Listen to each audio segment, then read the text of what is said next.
right. Let's get on now, ladies and gentlemen. Thank you very much for being part of the show this evening, and thank you very much for always, keeping faith with us. It's time for us to look at our what's up in the world of sports. One of the most interesting things we're going to tell you this evening is about our brother General Infantino. He almost called me on phone. Maybe that was a mistake from him because when he tries to call Trump, he's been looking for people. You see what I mean by he's a man of many things. Now, you understand this thing? Right about now, General Infantino is should I use the word on a hot seat or on a hot soup? I don't know which one I'm going to say, but all of them join. That particular movement he wanted to make earlier on late last month, it's beginning to backfire. Even though he has dropped the idea, UEFA and other very powerful. See, we have lost faith in you. We have lost faith. Sometimes when you're a leader, you got to be careful. Power. This thing they call power. There's a way. Although I know there are other parts of the world where those who are in power have everything in control, but it's not every part of the world. So Gianni Infantino at the moment is he's not comfortable because one of the news we have today is that one of the pieces of news we have today is that he is at the moment trying to reach out to Trump, probably to help him, see how he can steady the storm. But then, I don't know how that's going to come up. We also have other very interesting news. Of course, the EPL clubs, they've all unveiled their new kit ahead of the new season. I don't know if you've seen your club's own. I don't know what it looks like. For those of you who are very passionate about it. For me, Hatland FC of Owerri is my club. Very soon we'll unveil our own jersey, and I'll make sure that I'll get. Hatland is not amongst the people that have unveiled their own. No, we've not yet. They've not. We've not. We did unveil new one. Definitely. You give us little tidbits of what we are going to see. Well, it's not proper if I do that. It's something that's going to take you by storm. No. It's going to come, and I'm pretty sure that when I get one, I'll come. You'll see me wear it. Everyone who knows me. The fans want to know: are they going to go with red or are they going to go with green? Hatland has always been a red. Red is the color with a touch of white. That's always been white. There's when Manchester United went with zebra colors. Black and white. That's for away. That's for away. Of course, Hatland's away is white. It's white with a touch of red. So, but that's the truth. Very soon. But then for the EPL clubs, they've unveiled. Most of the clubs have unveiled their jerseys and all of that. So, true. And they're very interesting. One of the most interesting news today in the world of the transfer market is the fact that Tottenham Hotspur, it is said that they are getting ready to bid for Victor Oshimen. Drum roll. You announced it too soon. But one thing is that all these things can be news. Until it happens. But then we've had it from a lot of sources. Some of the most very incredible sources that Tottenham are very interested in, trying for Victor Oshimen. And most of us have been praying, saying that Oshimen should come to the Premier League or clubs. Leagues. There's this bit of a rumor that a swap deal could be on the line. Victor Oshimen and Victor Gyökeres of Arsenal. Just rumor. So anything with a rumor that when it comes to transfer, of course, he will tell his transfer rumor now until it's confirmed. The only ones who can tell it are confirmed right now is the fact that Chelsea have finally finished the signing of that man. Sabi. You understand? Man we Sabi. Chelsea have signed man we Sabi. No. Is it me? Chelsea no sign as you. What? They sign man we Sabi African now. agent. They play away. They sign. No, Sabi. It's Sabi now. All right. Back to the man now. Former Liverpool midfielder. It's been confirmed that he's finally, the Blues. And it's interesting that, with the area of young players Chelsea have, and then they're bringing two very experienced. And also, an update is that Welbeck and, for those people that don't know, Welbeck and Henderson were former teammates. Yes. At Sunderland. And at some point, Sunderland beat Chelsea some years ago. With those dual players in the team.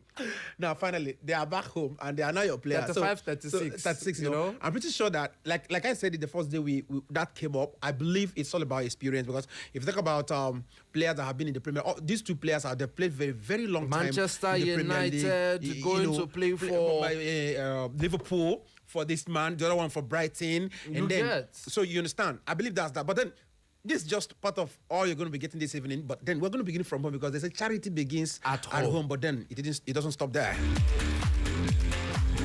Okay, let's begin with news from the world of athletics. Just to let you know that Nigeria, World Athletics, they've identified two very wonderful Nigerian athletes. Talking about a miracle Ezechukwu Ezechukwu and Success Oyibu. They've been identified among the athletes to watch out in the 200 meters women 200 meters event at the ongoing World Under-22 Championship. The Global Athletics Governing Body, they highlighted the Nigerian, two of the Nigerian, athletes as strong contenders ahead of the competition following their impressive performance this particular season. Ezechukwu heads into that particular championship as the reigning Nigerian women 200 meter champion, and she has a personal best of 22.77 seconds. That makes her one of the leading African hopefuls in that particular event. For Oyibu, she has also enjoying an outstanding campaign, clocking a personal best of 22.90 seconds while competing for Baylor University in the United States. With both of them now in fine form, Nigeria will have hope for being among the strong contenders and having strong showing in the women's 200 meter at the ongoing World Under-20 Championship as it gets underway this week, of course. Then it's going to be an interesting thing. Two Nigerians being recommended by the world athletes themselves. Even looking at that, it's something that has been commended by former athletes as well. Talking about the fact that when you look at how things have gotten to the fact that massive praise have come through from Nigerian athletics royalty, talking about the likes of Mary Onyali. Onyali praised this particular selection. Young sprint sensation, Miracle Ezechukwu, and also looking at success. We're looking forward to having a successful tournament for both athletes as well as for Nigeria, where we're going into the World Athletics Under-20 Championship, which is going to take place in Oregon. So we've been crying about catch them young. Both sprinters have enjoyed breakout performances, not just in a continental stage, but international stages, and they've been positioned as one of the major contenders when it comes down to the women sprinting events. And also looking at the recent form that has actually come through for the likes of Ezechukwu and Co. Going into Oregon is carrying massive momentum, as well as going to the fact that they'll be competing. They've competed at continental and international level, and also the fact that they've competed at the Commonwealth Games. Looking at Miracle Ezechukwu, she competed at the Commonwealth Games, managing to advance into the 100-meter semi-finals and growing as the day goes by. Looking at the fact that she stunned fields at the Nigerian Commonwealth trials, blazing into the massive personal best of 22.77 seconds. You can see that she's growing gradually, dominated the junior continental circuits, including leading the Nigerian sweep at the Nigerian Under-20 as well as Under-18 Championship. You can see that Miracle Ezechukwu has already gotten a wonderful pedigree for herself. When you go over to Success, she has established herself as one of the premier junior long sprint prospects in Africa, not just in Nigeria alone. And she's looking at making a name for herself internationally. Personal best of 23.56 seconds in the 200 meters event, and definitely that particular personal bets are there to be broken. And you can see the likes of Ezekiel Nathaniel breaking his personal bets. You can see the likes of Tobia Amosan breaking his personal bets. Even going into short puts, Enekwechi and Co. breaking their personal best. So personal best going into major tournaments like this can support them. The momentum will push you up. So for Success Onibu, I beg your pardon, she clinched gold at the Under-20 women's 200 meters at the African Junior Athletics Championship in Abeokuta. And looking at what the world is awaiting for these two, we all are watching them, and definitely when it comes to talent, they have the talent. It's all about seeing them breaking their own personal best first before they can go on to write their name into the history books. All right, still a good sports time for us to move over to basketball. And let's bring you up to speed with what's going on with Nigeria ahead of the FIBA Under-18 Afro Basketball Championship. Just to let you know that Nigerians, Junior the Tigers and Junior the Tigresses, both have landed in Cote d'Ivoire ahead of the 2026 FIBA Afro Basketball Championship. Nigeria, of course, touched down in that particular host city today as they step up preparation for the Continental Showpiece, which will run from the 6th of this particular month to the 16th, from the 5th, I beg your pardon, to the 16th of this particular month. The championship, of course, will bring together Africa's top young basketball talents, with Nigeria having the ambition to make a strong impression in both men and women competitions. The Tigress, Junior the Tigress this time, and the Junior the Tigresses, both of them will be looking to build on their preparations and deliver impressive performance, of course, against some of the continent's best youth teams. Nigeria participation in this particular tournament is expected to provide another platform for the country's emerging basketball stars to showcase their abilities and continue to make the nation proud, because Nigeria has rich, of course, African basketball tradition. Both teams are now focused on what's going to happen. Well, in 2 days' time, this particular competition starts, talking about FIBA Afro Under-17 basketball. Both safely, by the grace of God, both the Junior the Tigress and Junior the Tigresses, they've landed in Cote d'Ivoire. What are we expecting? Well, for the Junior the Tigress, they got into this particular championship based off on the fact that they won silver medal at the previous edition of the Under-18 Afro Basket Championship, which took place in Pretoria, South Africa, and that gave them the automatic slot, the automatic qualification tickets directly from FIBA Africa to make it through. They didn't qualify. They didn't go into the regional qualifiers. Now, for the Tigers, they actually have a perfect run going into what one could tag as a flawless run. They had a dominant run in the FIBA African Zone 3 qualifiers, which went down in Ouagadougou in Burkina Faso, going into the month that just ended. We saw them coming through with a wonderful run of performance. They came up against Benin Republic. They beat Benin Republic, beat the host nation, Burkina Faso, went on to actually record a high return in the games between Benin Republic as well as Burkina Faso in the second game, going into game 3 and game 4, showing them that what we taught you people, it was not just a lesson, but we can actually, we're here for business. And to the fact that they relegated Burkina Faso in the first game, Burkina Faso just really started 54 points. Going into the second game against Burkina Faso again, it was the same 54 points. So that's a dominant run going into this particular run for the Tigress. A flawless campaign to emerge Zone 3 champions.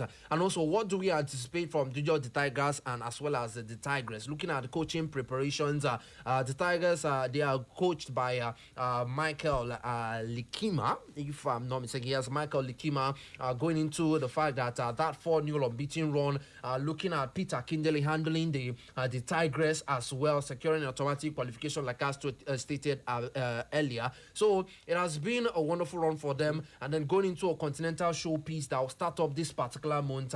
That should be tomorrow, August 5th, and looking at the fact that they are going into yet from Burkina Faso, the Tigers, the Junior the Tigers are going into the Ivorian city of Abidjan, where the event will serve also as an African qualifying pathway for the 2017 FIBA Under-19 Basketball World Cup. So there is something on the line. So it's all about qualifying from this. You get into this particular, it's a ladder going from strength to strength. So we definitely will be looking forward to seeing Tigers, the Junior the Tigers as well as the Tigresses, going from strength to strength, and also counting it all nothing but joy. You understand? Count your blessings, name them one by one. So for now, flawless run for the Tigers. Let's see if they can actually replicate that from going into the continental showpiece Afro Basket Junior Series.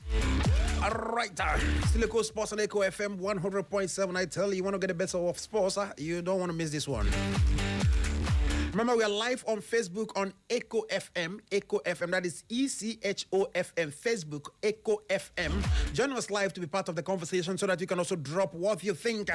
We have a lot to talk about this evening. Let's move on to volleyball now. Nigeria has invited 26 players to camp as a preparation intensify for the 2026 African Women's Nations Volleyball Championship, which is scheduled to take place in Nairobi, Kenya, from August the 23rd to September the 5th. The particular invited squad features a combination of experience and emerging talent, of course, drawn from clubs across the country and overseas, as the team begin their build up to the continental competition. Among the middle blockbusters called up, I can let you know that Deborah Sunday is there. We have also Joy Owoniyi, who plays for Viper, Chioma Wango of Olamimi, Sarah Sanda of NAF, we have for Ganiyat Latif, who plays for COS, Aisha Bello. If you're a follower, an ardent follower of volleyball, you definitely know these names. We also have the opposite hitters selected include Kelechi Ndoka Oba for NOS,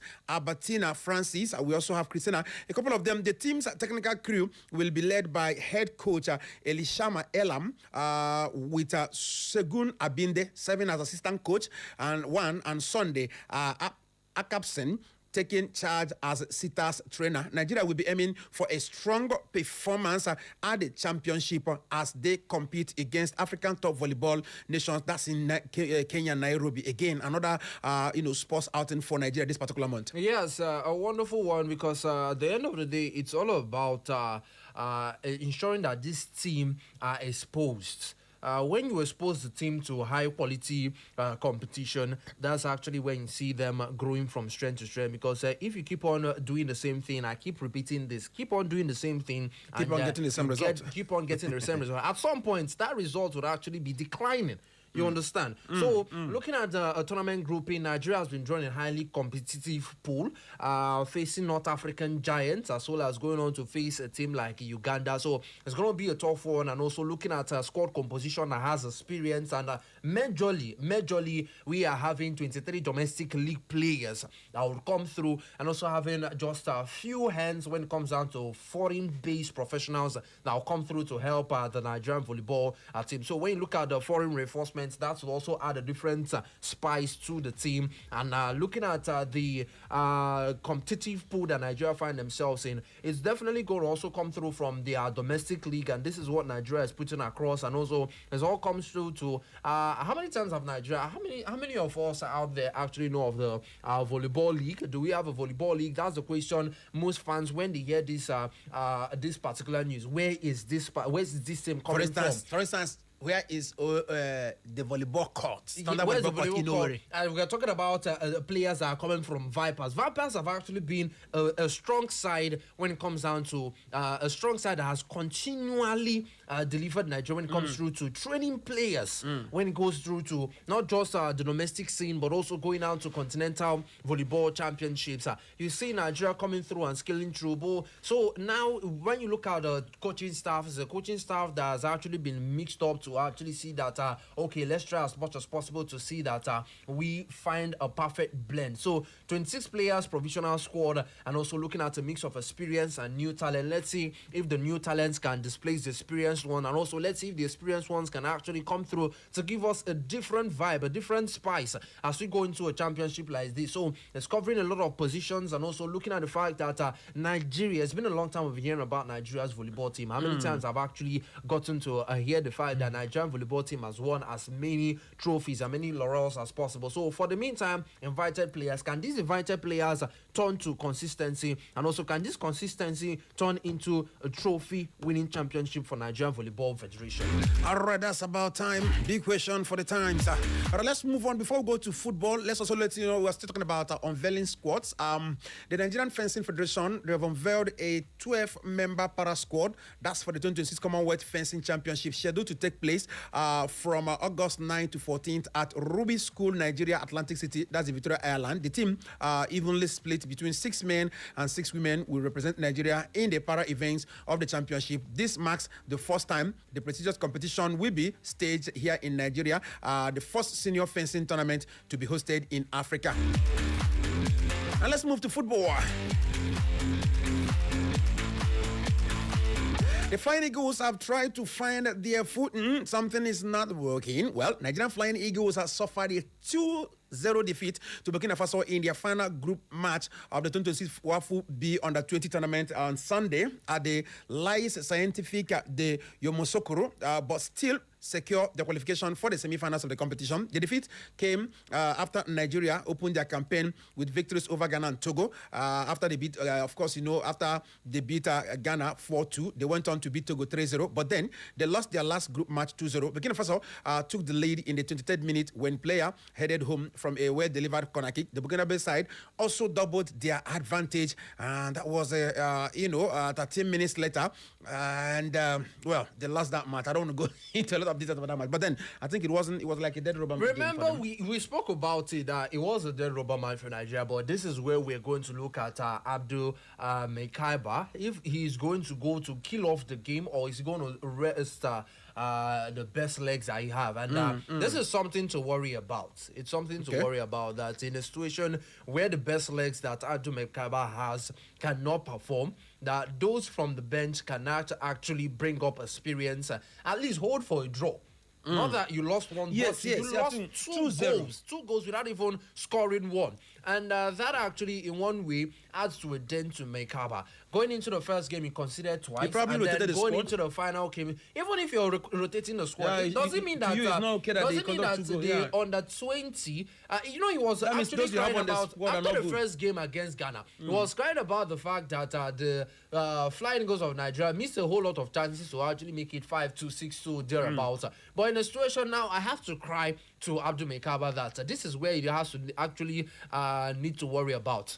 You can't even count on your bench to actually secure a draw, which is very, very poor. Is it that during your selection, you were so focused on having the best 11, and you didn't actually look at game changers for your team? Because now you're looking at the fact that coming up against the Burkina Faso side, that it was a gamble for Abdul Mekaba, the situation that you actually put out a good run against strong sides, Ghana, against Togo, and you came up against Burkina Faso, and not actually underplaying the fact that Burkina Faso, they came into the Wafubi competition to compete. Yes. You understand? And now, looking at Abdul Mekaba, and looking at the fact that Nigeria have recorded about, when you look at it, 7 goals after the first 2 matches, 4-2 victory over Ghana, and also looking at their 3-0 victory over Togo. So 7 goals in total, and they've conceded 4 times after 3 games. Now, defensive record, that's very, very poor. On the offensive run, when you look at it, it's also poor for Nigeria. And Abdul Mekaba coming up against the host nation, because that's the next game that they are going into the semi-finals. They're coming up against Cote d'Ivoire. And you do not know the kind of threat that Cote d'Ivoire is bringing forward. Remember, we looked at it that, yes, you considered 2 times, yet, but you have scored your opposition. Now, in a situation where your best legs, your starting 11, cannot fire strong, or probably injury hits, which I'm not praying for. Does it mean you can't get someone on the bench? You don't have someone on the bench that can that's a big question. That's a big question. When you look at Spain in the World Cup finals, as they were withdrawing players. In fact, Mourinho will come now and score. Mourinho will be the one. Yes, as they are withdrawing players, it seems like those are the bench. Will be the ones to get the victory. The ones that you will start asking yourself, why didn't you start someone like this? Why didn't you start someone like Mikel Merino? When Gavi and Pedri were benching some matches, he raised eyebrows that why are you benching players like this? And also, but those who came were able to deliver. The likes of Oyarzabal, when he's been benched, you ask yourself, why are you benching someone like Oyarzabal? But by the time you bring in the likes of Ferran Torres, you're like, when Ferran Torres started against Cape Verde, like, they didn't score. But now going into your other games that they won, you were like, Ferran Torres, this one, that one. A lot of people are saying that Ferran Torres misses the game. But at the end of the day, who gave them the World Cup? Ferran Torres coming up from the bench. So this is something that, if in a situation that you don't have the perfect first 11, but always have a perfect. There's something they call. There's a situation when him and Nigeria super sub. So these are players that most of them were on the bench that can come through to be a super sub. At the same time, if they cannot be certain times starting off from individual players that can change games around by themselves and then go into being team players, then it's something to be worried about for Mekaba. All right, Mekaba, you got to watch it. This time around, they're going to be facing the host nation, and that's going to be a huge match for you. But I'm moving to the Women Nations Cup. Host Morocco will look to complete a perfect Group A campaign when they face Senegal in their final group stage match of the 2026 Women's Cup of Nations WAFCON at the Mola El Hassan Stadium in Rabat today evening, while the Lionesses of Teranga need a positive result to keep their their chances of qualifying alive. The game will kick off by 9 p.m. this evening. Remember, the feature also rekindles one of Africa's tournament's growing rivalries. Remember, Morocco is still having problems. They are still with CA. Morocco and Senegal. Now, Senegal initially won the match 1-0 after extra time. I don't want to go into that story now because... we are looking at the women's game now. Yes. But when you look at it, women's game, which is equivalent to the AFCON, that's what's going on. So, and then you're seeing the female team of Morocco coming up against the female team of Senegal. That's where I was actually headed. And another thing, this is the Triangle Lionesses. This is the Atlas Lionesses of So, this game this evening is going to be an interesting game, no doubt, because I also know that animosity is still in the hearts of Moroccan fans who will be filling the stadium this evening. Of course, definitely to support their ladies, because definitely what they want to do is they won't be happy if you understand what I'm saying now? If the Senegalese ladies beat them today. So it's going to be an interesting game. I don't know. What do you expect from this kind of game? Is rivalry? being rekindled. A rivalry is not being rekindled here. It's more like a revenge mission for the Moroccan ladies, because now they've won their first 2 games, talking about Morocco, and then Senegal, they are hoping on the results coming out from this Positive game results, to see if they can make it into the quarterfinal stages of the WAFCON. So now we see what's going on. Also, we see, am I going to target as bad blood, or I'm just going to say that there's this kind of the rivalry is actually still thick. It's very, very thick. You understand? Now, remember that some Senegalese fans are still in confinement right there in Morocco. So, and also looking at the case right there in the Court of Arbitration for Sports between Morocco and Senegal from AFCON. And now in a group game, final group game, a game that will determine the progress of Senegal going into the next round is in the hands of Morocco. Hey. I'm seeing a perfect record in the group stage for Morocco. Remember, and that thing, Morocco have their sights on the WAFCON because Super Falcons denied them last edition. So they are going for 2 things right now. We have our sights for the finals and for the cup of this particular So it can't be WAFCON. anything. And then coming up against Senegalese side, forget it. I got just sitting down. They will just look at it and say, okay. And then looking at Mametiao and the comments that he has made concerning Senegal and their game plan, he has said that it's just one thing. And looking at how things have come through, he says that necessary tactical adjustments will definitely be looking forward to raising the overall playing standards for Senegal to ensure that they record a positive result in their must-win, because this is must-win. So from the statement that he made, he said that Senegal should not dwell in their first 2 matches, the result from the first 2 games, guys. They are facing a difficult game, quite all right, but they need to they need to actually raise their standards to hope for. Now, he's been hopeful. He said that they are hoping for a good result, knowing that they are coming up against a strong side. So it's a crucial game for the Senegalese side, and Cisse, Mame Cisse, will be looking forward to addressing the historical weakness, because when you look at the prior matches from 2022 and 2024,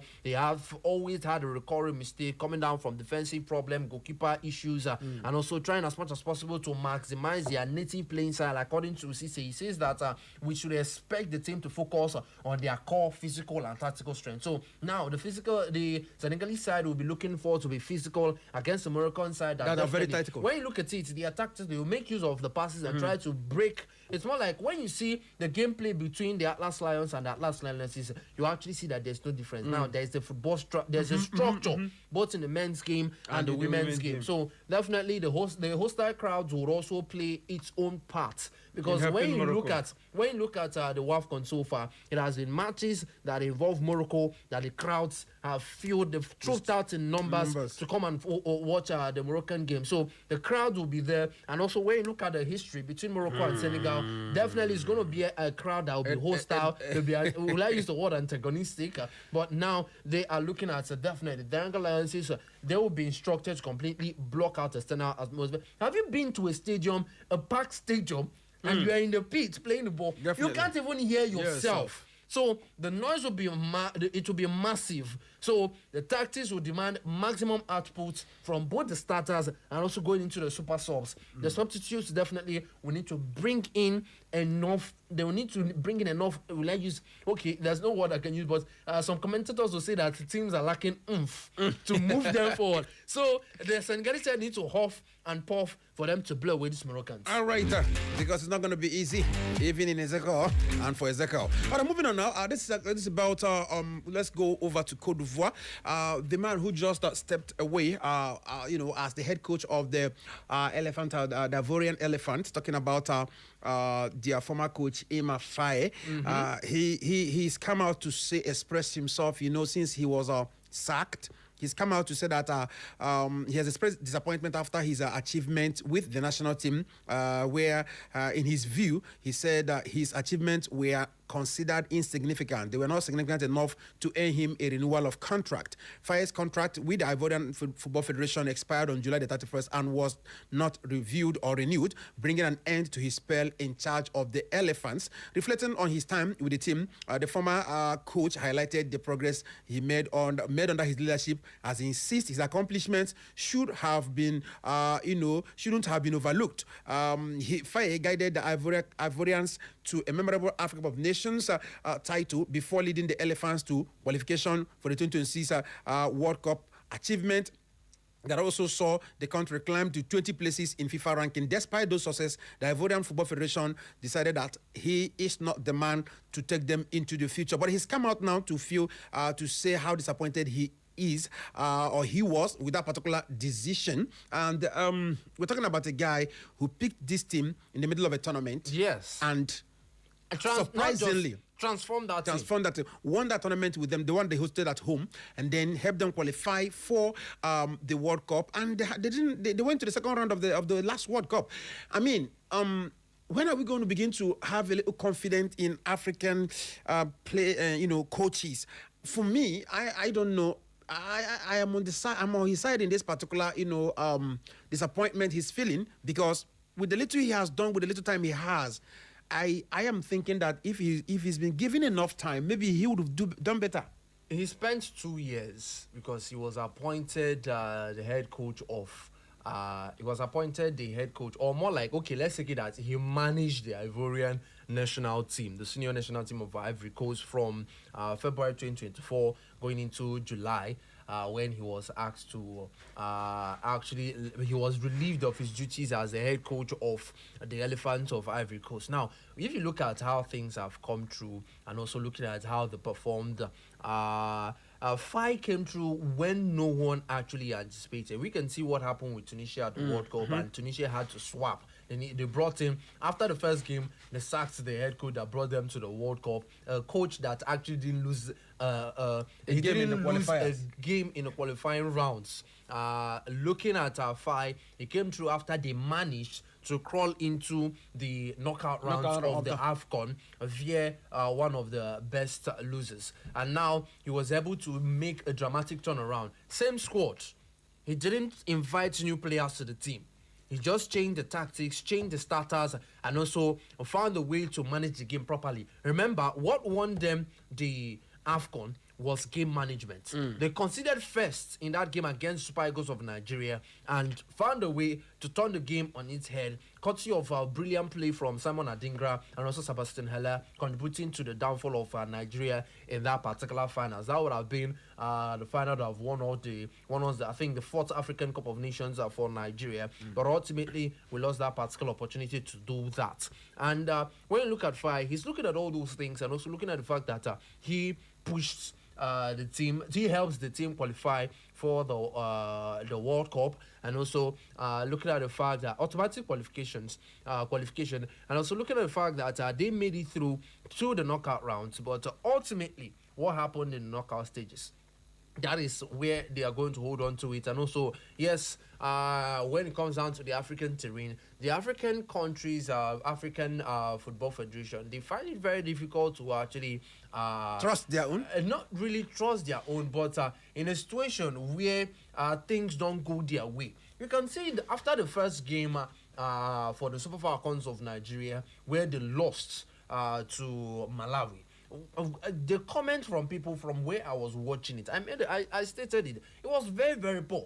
They made comments about Chamakan Nadozie. They made comments about the coach Justin Madugo. They made comments, even the captain Ajibade made comments about Okoronkwo.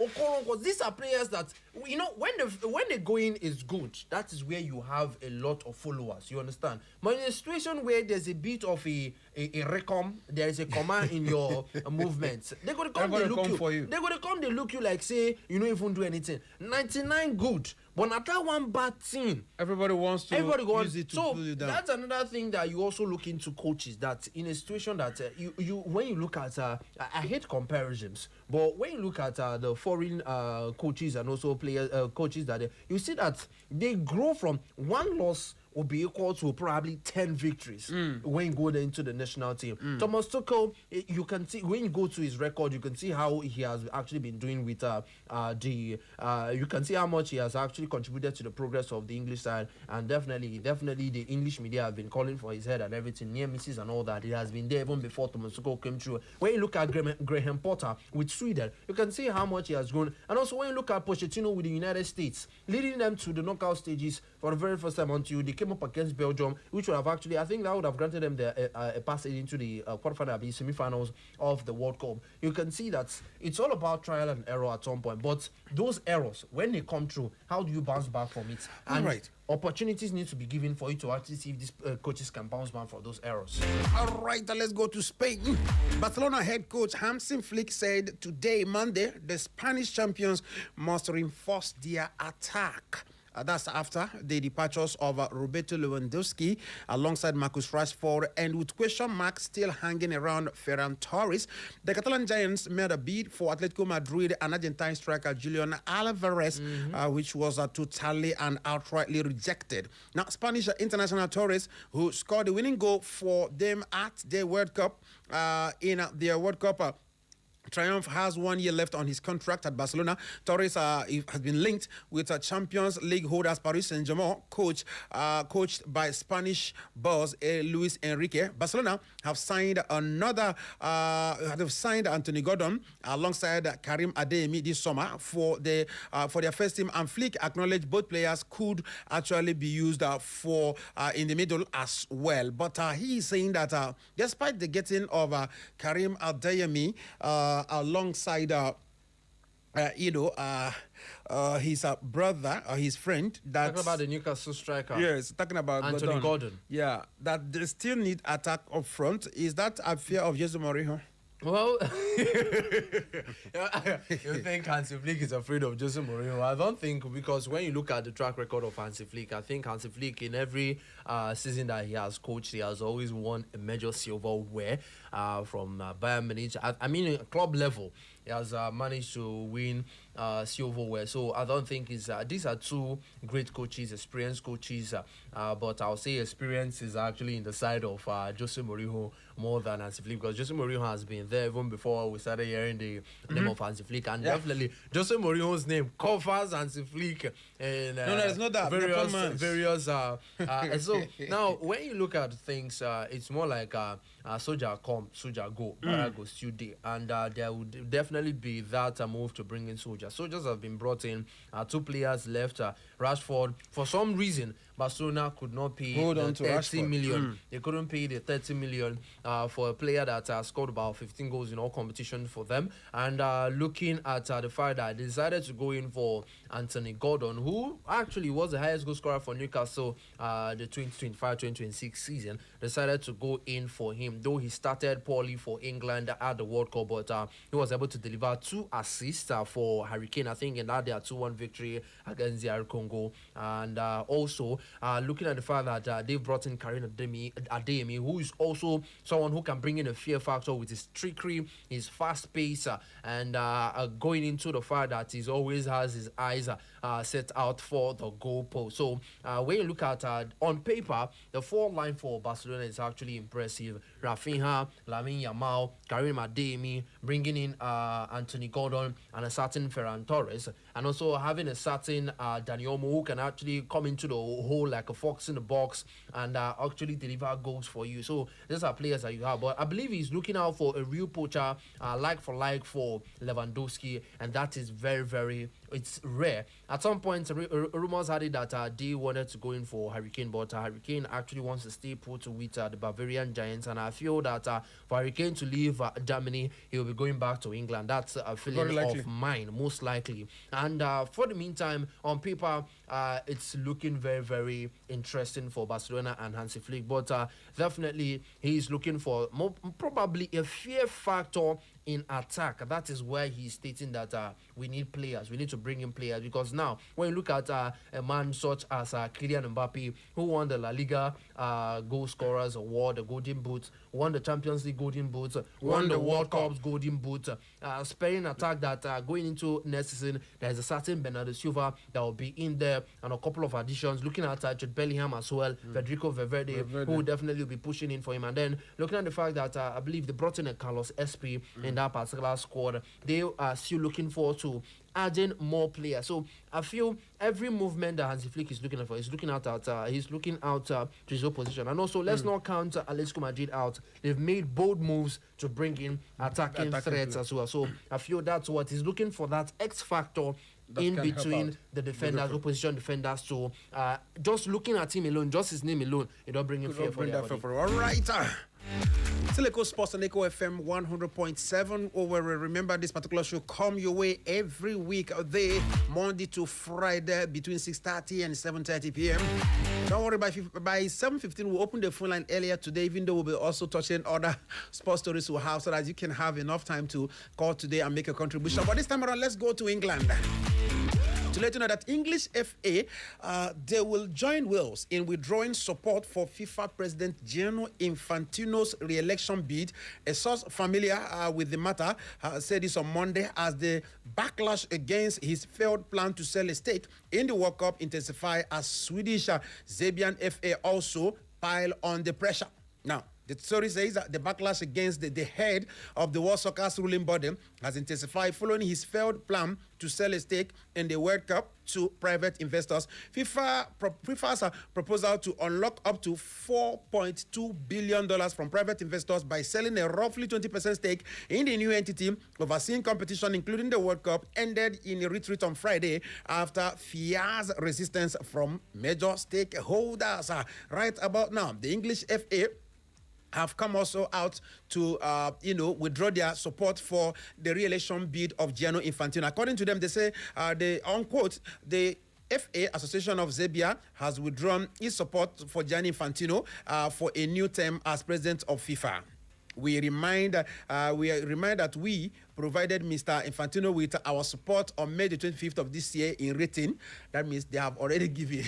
Well, I know too much like this. It's not about well, I know too much. When you look at how things have come through, you decided to make a move according to reports without first seeking the attention. Proper consultation. It didn't consult the member nations, though a certain former Nigerian president will tell you that that man, Infantino, does not do things. He does not wake up consults and do widely. something. Yes, and that's the same end from Amadou Belvin Pinnick, a former NFF president, stating that he's someone that when you look at Infantino, he always does something. He first of all consults before moving. Then we can see the prime minister from England and also some other individuals, and also looking at some of the members of the community, the members of committee in FIFA, stating that Infantino deceived them, and looking at his own advisor resigning, stating that he does not have any say in what's going on. He does not understand the movement that Infantino is having. And then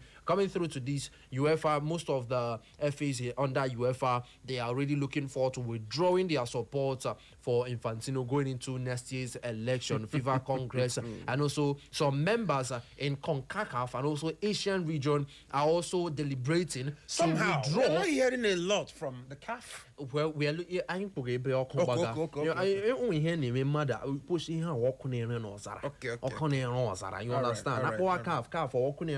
understand? So it's not like I'm not brave, but there's something called world power. You understand? Infantino did not come through to meet Amadou Melvin Pinnick or come to meet. There are people that he didn't come through to meet Patrick Motsepe. He didn't come. He's going to someone who has nothing to do with football. He's going to meet the U.S. president. Now, before you say that, let me tell you something. Thank you. I wanted to come to that place. Infantino has sought support from U.S. President Donald Trump.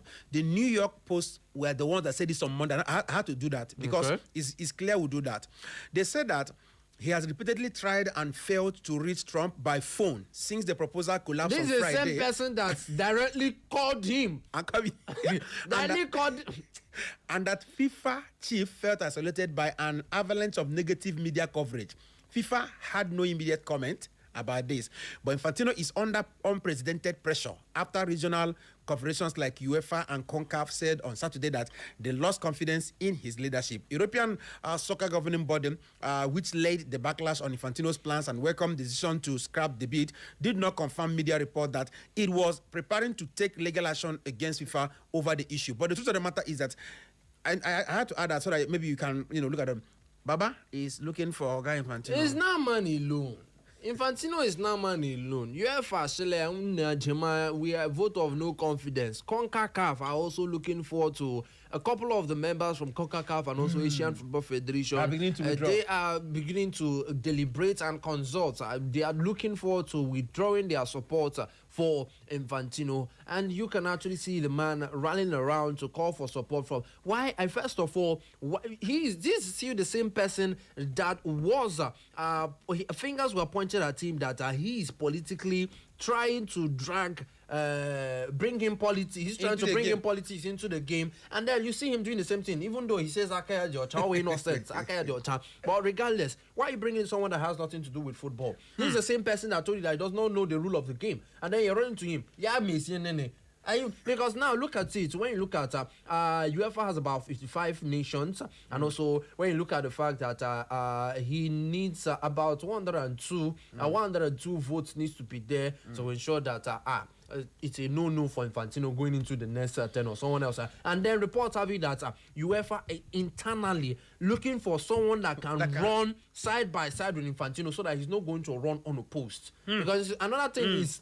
withdrawing your support, and then in a situation where he comes through unopposed, he doesn't need yours. No one is coming. So UEFA are looking forward to bring in someone that can run opposed, can run side by side with him. And let's see how it goes. So they are trying as much as possible to ensure that he doesn't have a landslide victory. It's definitely difficult times for Gianni Infantino. There's no doubt about that. Since that particular, I don't know what led him to make that particular move about that FFP. But since he made that particular move, it's not been easy for him. All right, let's open the phone lines now so that you can contribute. Remember, while you do your contributions, we'll be looking at other sporting stories that we have here. 0911 20022. 0911 20022 0707 454 1014. That is 0707 454 1014. We are live on Facebook on Echo FM. Echo FM, ECHO, Echo FM. All right, we've seen your message, Ephraim Chidindo, on Facebook. Then you can also drop your message on WhatsApp on 0707 491 3438. That's 0707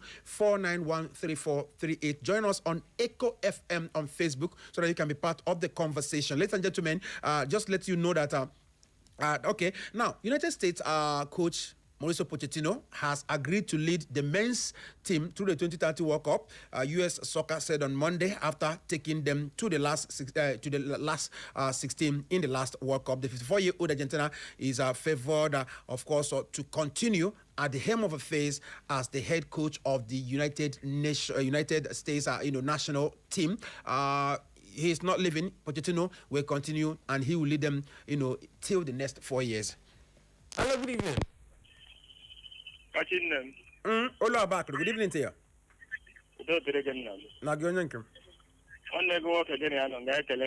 Nobo the sports chef, precisely. Nobo nwa. Ekelenge ndeo. Udo derege.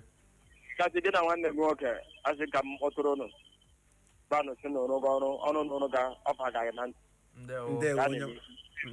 The Super Falcon, no champion forever. Abina. Bob no said how were there 10 stars. 10 rank. Haji Alowa. Tineke mekone bra hagani. 11. Anyeke lekwetu. Udo dironu. Brother. Hello, good evening to you. Hello, good evening. Good evening. Hi, my brother. Good evening to you. Nobu. I greet you, my brother. Good evening. My name is Chisom, calling from Petlo. Chisom, you're welcome. First of all, I want to say a very big congratulations to Super Falcon for their victory against Zambia. Yes, Zambia. So I'm wishing them well. Let them win the next game. Okay. So can you give me more transfer updates from Chelsea? All right, no problem. Well, keep it locked. I think we'll keep it locked, but I know that today the signing of the former Liverpool man has been officially, confirmed, and I think he was in training. He was in training today with Danny Welbeck. Okay, because I want them to sign a goalkeeper and a left back. That's my main concern now. Sanchez na better goalkeeper now. No. Not like that. You not believe in Sanchez again? What's happen?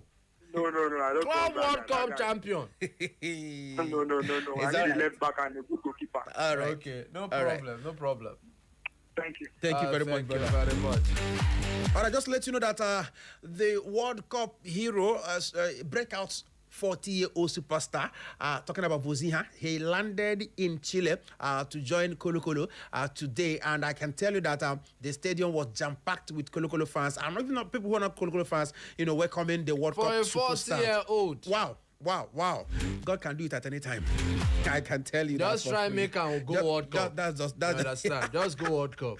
No, just there for 2-3 years. All right. In Manchester United, Mark Skriniar has left his role as Manchester United head coach by mutual agreement a month before the start of the Women's Super League season. Skriniar was appointed in 2021 and led the club to their first trophy in women's football with an FA Cup triumph in 2024, and that is very, very, is the news breaking out now that Mark Skriniar is the head coach of Manchester United women team, and the man is going. And not just the head coach, he's also the man that gave them, I believe, what one would actually call as the major silverware they've actually had in recent years, and also when you look at the fact that he qualified them for their very first Champions League experience, and I believe they got into the quarterfinal round at some point. So when you look at his notable achievement, led United to their first major silverware, that was the 2024 Women's FA Cup, secured historic first ever Women's Champions League group stage spot, finished as runners-up in 3 domestic cup finals. Now, this is where an issue comes up because fans are clamoring for more players to be signed. When you look at their rivals, when you look at the likes of Manchester City, look at the likes of Chelsea, Arsenal, even London City in recent time went for, that should be Alexis Putellas, 2-time Ballon d'Or winner, London City, and that will be the opener for Manchester United winners. Talking about City Lionesses on the 4th day of September, that should be their opening game, and the fans have something to worry about. And then Skriniar also departing is another something to worry about for Manchester United women. Telling you. Hello, good evening to you. Hello, good evening and welcome to the show. Yeah, good evening. This is Tigress question. You're welcome. Yeah. Happy New Year and Happy New Week. Happy wish you the best, my brother. Wish you the best.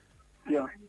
Please, I want to ask whether there's a Chelsea player who was banned by 2 years because of he take a drop.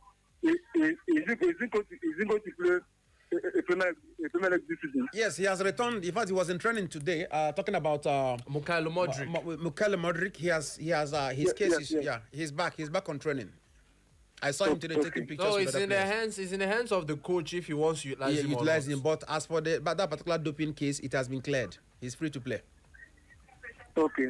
So I want to know the number of players that Man United this season. Man, you have signed Santos, they've signed Tillemans, and also they signed one goalkeeper so far. They are in discussion, according to reports, to see how they can bring in Manukuni from Roma. And also, majorly, they are looking at adding an attack or a winger. Attack and wingers at the very moment. And also, they are linked with Newcastle's left back. I'm talking about Lewis Hall. Okay. Thank you, and God bless you. God bless you too, brother.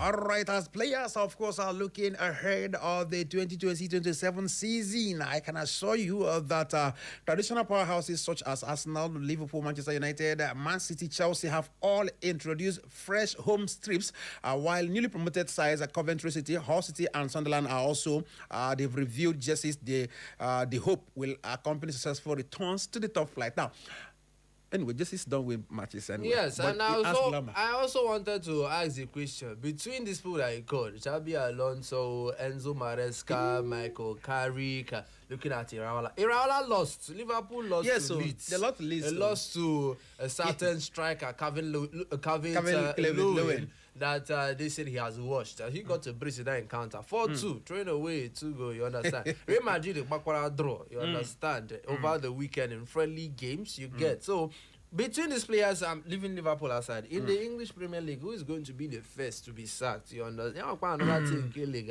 worry, I am not going to mention anything now before I come from my head. Hello, good evening. Welcome to the show. Happy New Week. We wish you the best. You're welcome. Okay, this is my first time call. I'm Mr. Livinus, my name. All right. Livinus, let us hail you. You sound like an Arsenal fan. You know, Arsenal fans, since they lifted the Premier League, you understand? You know my club. That's my club. You see the problem. You see I'm prophet. Oh, silver and gold I have not, but what I have, my brother, is where Arsenal will defend the title. You man, at least going away from your radio is like you're close to your radio. Okay, yeah. Okay, thank you. All right. Okay, can you hear me now? Yeah, we can hear you well now. Yeah, I want to know how many players have we signed this concerning about concerning Vinicius to Arsenal. Is it going to happen or not? All right. I will break your heart. This is the why I do this kind of thing. I don't see Vinicius coming to Arsenal.